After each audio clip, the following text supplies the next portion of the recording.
बच्चों ये हमारा पी और एन क्या है, हमारा ये वायर है जो जो हमारा लाइन है, जो हमारा 220 वोल्ट 220 वोल्ट एसी सप्लाई है। क्या है? एसी सप्लाई, जो कि हमारे खंभों से, बिजली के खंभों से हमारे गांव में जो आती है, उससे हमको लेना है, हमारे मोटर को चलाना है। मान लो हमारा 1 HP का मोटर है, ठीक है?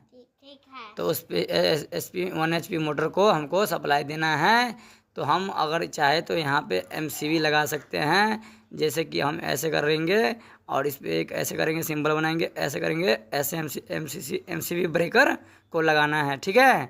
MCV ब्रेकर को हम इस तरह से सूचित करते हैं, ब्रेकर का ये सिंबल होता है, ठीक है? तो हम यहाँ पे ऐसे लगा देते हैं जिससे हमें पता चलता है MCV लगा हुआ है, ठीक है? MCV मिनी सर्किट ब्रेकर, ठीक है? MCV अब मान लो ये 10 एम्पियर हो या 6 एम्पियर दे देते हैं, अभी इसमें लगा दिए हैं। 6 एम्पियर से ज़्यादा लोड नहीं होना चाहिए इस पर, ठीक है? और ये हमारा कॉन्टेक्टर K1 हुआ, और ये हमारा वायर जो ये कॉन्टेक्टर के बाद से जो निकलता है वो उसका नंबर है P1N1, जो हमारे मोटर के टर्मिनल पे डला हुआ है। इसमें हमारा मोटर से कनेक्ट हो चुका है। यहाँ हम लाते हैं मोटर को, मोटर से वायर 2 जोड़ देते हैं, यहाँ पर लगा होता है मोटर पे टर्मिनल, तो इस पर हम लगा दिए।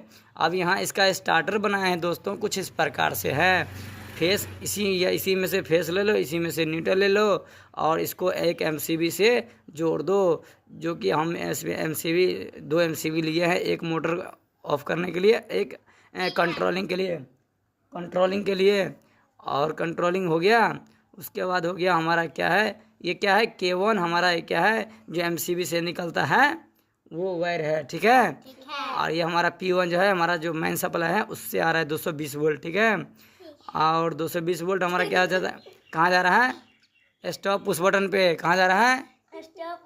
पुश बटन से निकलता है NC बन के, और स्टार्ट पुश बटन पे जाता है, और मेन कॉन्टेक्टर के K1 पे जाता है। जो K1 कॉन्टेक्टर है ना, उसके NO पॉइंट पे जाता है, उसके NO से निकल के इसके कॉइल पे आता है, जिसका ये नंबर है A1, ठीक है? इसका नंबर है A2। ये 220 वोल्ट का है, 220 वोल्ट का है, ठीक है? AC, ठीक है? कॉन्टेक्टर है, जो कि हमारे इसके लिए हमारे सप्लाई को कॉन्टेक्टर को ऑन ऑफ कराने में, जैसे हम इसको दबाएंगे दोस्तों, तो हमारा मोटर जो चलता रहेगा तो बंद हो जाएगा। इस कॉन्टेक्टर को जैसे हम यहाँ स्टार्ट करेंगे, जैसे हम यहाँ स्टार्ट करेंगे ना, जैसे हम यहाँ स्टार्ट करेंगे, तो स्टार्ट करते ही ये